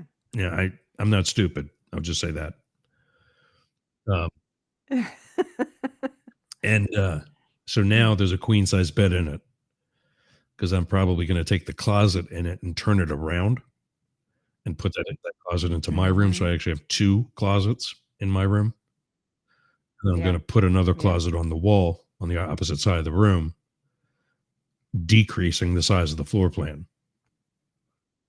So a queen will be fine there. We got 10 minutes left. Are you going to be contributing to that same group of articles for the expression, or are you going to be just editing? I did. I wrote Nice. something. I'd be happy to Good. read it to Cool. you. Yeah, Do you want absolutely. me to? Can you knock it out in 10 minutes? I had. Can you knock Can it out what? in 10 minutes?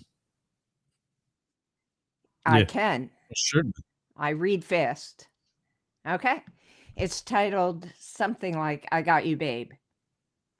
So they said it wouldn't last, our marriage, that is. That was 57 years ago. At the time,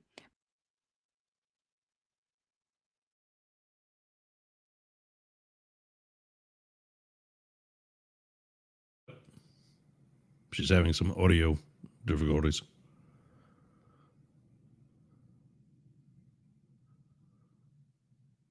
Still nothing. Still can't hear you.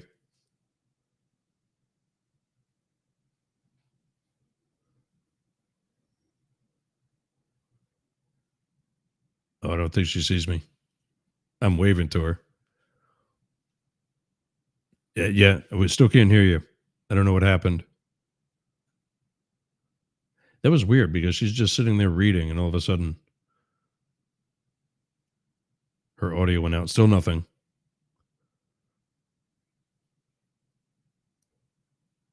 Yeah, that's weird because you didn't do anything.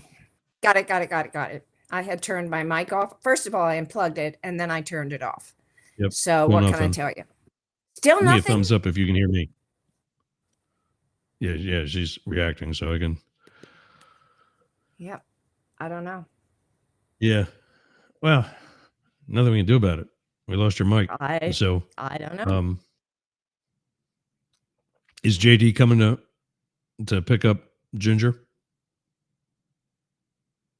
Is JD coming to pick up the puppy? Still nothing. Can't hear you.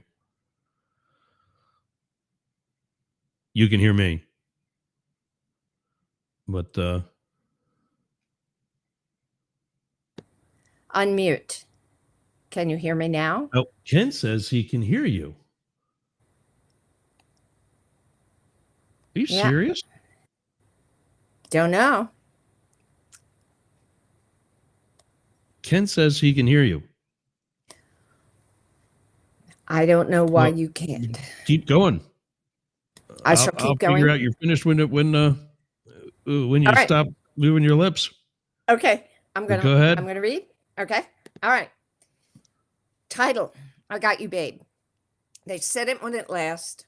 Our marriage, that is. That was 57 years ago. At the time, my mother threatened to disown me when she learned the lineage of the new boy who'd captured my heart. Simply put, he had a rough life, completely different than mine. But Mother was not alone in wondering about our compatibility, and I admit, even I couldn't easily explain the intensity of my feelings. I mean, all I really knew about him was from a friend who dated him. Her lame endorsement, and that he was into car racing, held no attraction for me. That he spent much of high school in the nurse's office recovering from late night orchard parties with friends wasn't appealing either. In fact, when seeing him exit said office one morning, I recall thinking that he was one boy I'd never date. But a note he'd written in my yearbook the day after our high school graduation took me by surprise. He'd written, "To a real nice girl, I wish I could have gotten to know better. It might have been fun." Well, I was intrigued then when he approached me at a public pool party, and I was amused at his casual charm and by the amusing observations he shared of others at the party whom we both knew. That encounter led to an invitation to dinner, for which he showed up several hours late. He'd overslept, recovering again from yet another orchard party. By the time he arrived, I'd settled into my initial opinion of him. But when he did arrive, the apology was sincere and the invitation still on. And so I went. That evening led to several weeks of dating, drive-in movies, and long porch talks until my family's annual 2-week summer vacation took me out of state. But when I returned, he'd vanished. I learned that he was to leave for the Air Force in mid-August. He had no more time for me.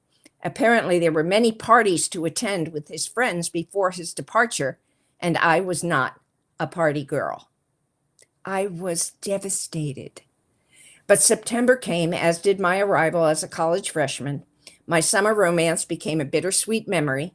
Yet when his Air Force photo appeared in the local paper, I clipped it and with a sigh, hung it on my dorm room bulletin board. Then, one day in late October, in a cleaning frenzy, shrugging my shoulders at my pointless tribute to a lost romance, I took down his photo and stuffed it in my desk drawer before heading to class and picking up my mail. Because the universe has a sense of humor and perfect timing, in my mailbox that very same morning was a letter from my long-lost love. He'd broken his toe and had run through his list of people who wrote to him. So, on a whim, he wrote to me.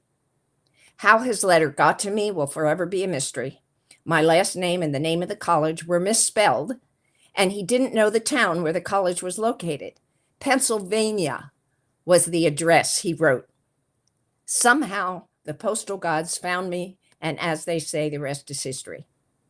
From that day, over the next 2.5 years, with me at college and with him in service to the country, we relied on weekly phone calls and reel-to-reel tape recordings from wherever he was stationed, and hundreds of letters to one another, pages and pages of pretty much nothing to keep our love affair alive.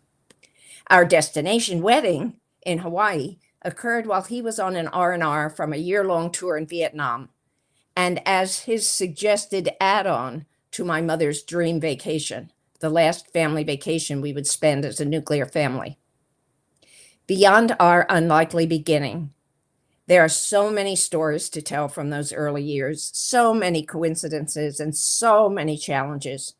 The universe has had a pile of work to do in managing our relationship throughout the years, and it's probably true that keeping us apart through our engagement was key to getting us to the altar. As they say, had we known then what we know now. But it's probably also true that our stubbornness in showing the world that they had it wrong about us from the beginning has kept us from drifting apart, or worse. Like all couples, our lifelong challenges created by our differences have been real and intense. Yet, here we are 57 years later, and in a recent porch talk, we have shared with some surprise that somehow we both were apparently smart enough back then to know what we were signing up for, and had fortunately made smart choices in one another. I must have known, for example, that the wisdom, determination, and resilience that he brought to the relationship from his first family's challenges were invaluable given my easy life and inexperience. I needed what he knew from his childhood hardships. And while I can't speak for him, perhaps he knew that the stability and independent spirit I brought to our relationship made me a strong partner. he didn't have to manage life alone. Sonny and Cher's I Got You Babe is still our song, but it was singing along with Tom Jones' What's New Pussycat at that pool party in 1965 that made us both laugh and fall in love. Ta-da. Is still our song, but it was singing along with Tom Jones' What's New Pussycat at that pool party in 1965. So I was actually listening to it on one of the other platforms. I muted my mic on the video. Cool. And I don't know why I don't hear you. I've checked everything. Thank you, Ken. I can hear you on, if I unmute one of the other platforms, I'll be able to hear you then, because I heard you read the last couple of minutes. But nothing like the audio platforms, we're not getting it. So I had to do that. So something went out there, or I just played music. Well, I want to thank Ken for thanking me. One of the other platforms, for the reading. I'll be able to hear you then, because I heard you read the last couple of minutes. But nothing like the audio platforms, we're not getting it. So I had to do that. So something went out there, or I just played music. Well, I want to thank Ken for thanking me. One of the other platforms, for the reading. I'll be able to hear you then, because see, now it's looping. I don't know if you're hearing me twice. Now it's looping. It's also time over. So, but it's 1:00. Yeah. And I will read your submission when I see it in the when does it not sure. This week or this month? Yeah, this week. Mm-hmm. This week, okay. Look for that. Go to Boyertown Area Expression .town.news. Right. Yep. Okay. Boyertown Area Expression .town.news. I need to put that in anyway, because and Laura says very beautiful. I'll add that right now, though.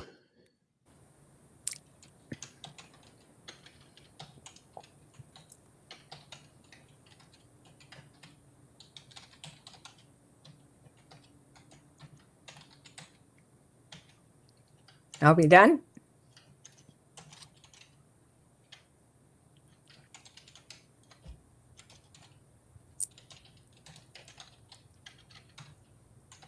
I can't type today.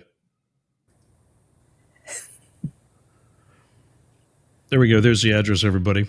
You can check that out. Boyertown Area Expression.town.news. That's our hometown newspaper of sorts, managed by Jane and a coworker of hers from their teaching days, Leslie Misko. Mm-hmm. And I'm trying to get some contributions to it myself. So this will be first in a while. I think the one you guys had to nix because it was too political in nature. and the expression is not a political enterprise. Yeah. So they refrained from it. And it was supposed to be like tongue in cheek. Like you were supposed to be able to tell it was political, but you knew it was political. And Leslie was like, yeah, no. Nice try, kid. Okay, so I'll talk to you next week. I will get this wrenched on and figure out what's happening for next week and for tomorrow, really. Although tomorrow's just me. So, but we'll get that figured out. And thanks for joining. Go ahead. You're Jane Stahl. I'm Jane Stahl. And I'm Yergs. And this is Both Sides Now. Bye, fortunately, everybody. I can read lips a little bit. Well done, everybody. All right. I'll see you next. We'll see you next week, and I will see you all tomorrow. Thanks for joining us. Thanks for going up the middle and with Both Sides Now. See you again. Bye.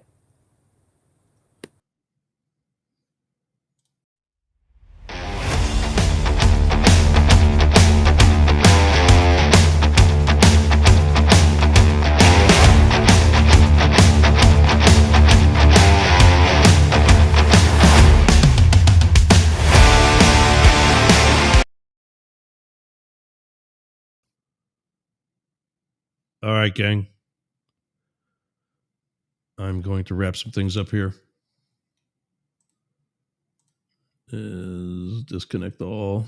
Go out. There's the radio stations. And close that up for the day. Yeah, that was weird. I mean, everything's on. Everything's on. I don't know why we didn't even talk about the Super Bowl. Well, I guess I did. That's fine. Yeah, I don't know why that went out like that, because I'm looking at the audio. Nothing's changed. I'm coming up on it. You guys are telling me that you're hearing me okay, right?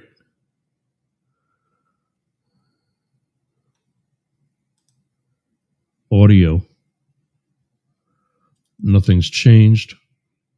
That's Instagram up on it. That's what I was listening to. You guys are telling me that you're hearing me okay, right?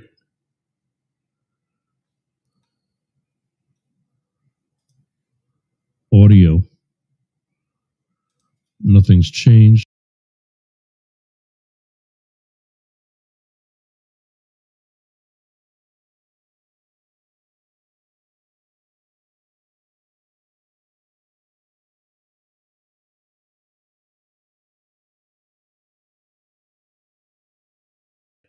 So now that's looping. We'll let that bleed out. But I mean, time to wrap up anyway. So at least I'm still going out. I'll have somebody work with me tonight. Maybe Ken, if you to answer your question, Ken, actually, I always liked Valentine's Day when I was in a relationship. And as a single person, I'm not one that hates the holiday because of the fact that other people get to take their love to dinner and what have you. I'm fine with that. I'm going to end the Instagram feed. Nobody joined on Instagram today. Nobody. I'm wondering if, for whatever reason, the notification didn't go out.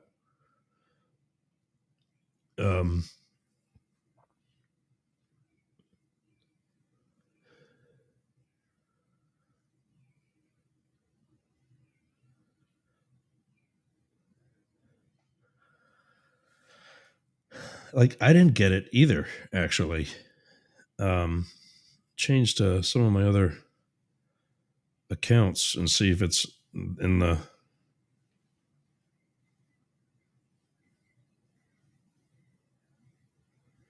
Yeah, I am not seeing it in my other accounts. It's interesting. I wonder if they don't like me doing the...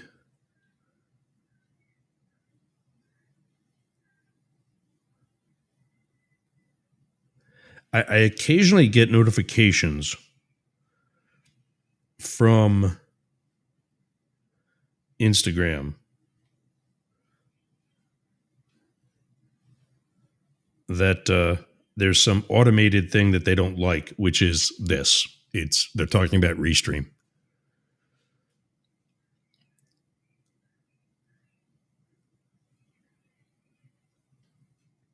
What else am I hearing, though? It's like there's something else going on somewhere. I can hear like something in the background. All right, gang. That's it for today. I got to figure this out. Ken, my Valentine's Day. Let's see, today's the 10th. 11, 12, 13, 14. That's Friday. Wow, that's going to be a busy one. I remember I was dating this guy, Brian. Brian, not Sparrow, not Goldthorpe. Brian, he was in San Francisco. He's the guy that introduced me to Open Table. Really good app to have this week. I don't mind saying. Yeah, but put you guys up again. Thank you for that reading, Jane. That was what I heard at the end, and I know her writing capability. I know it's going to be something absolutely worth reading. And yeah, very beautiful. Well said, Lars. Ken is, I'm in a working meeting right now, but I will help you out with audio later on today. Oh, cool. All right. Appreciate that. Thank you. Message me on Facebook and we'll set something up when you're ready.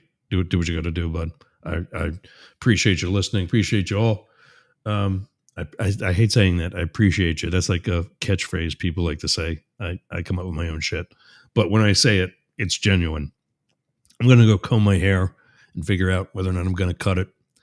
I will be back tomorrow, 11 a.m. Eastern, 8 Pacific. And we'll talk more politics a little bit more. And we'll see you then. Thanks for getting off the porch, running with the big dogs, and going up the middle.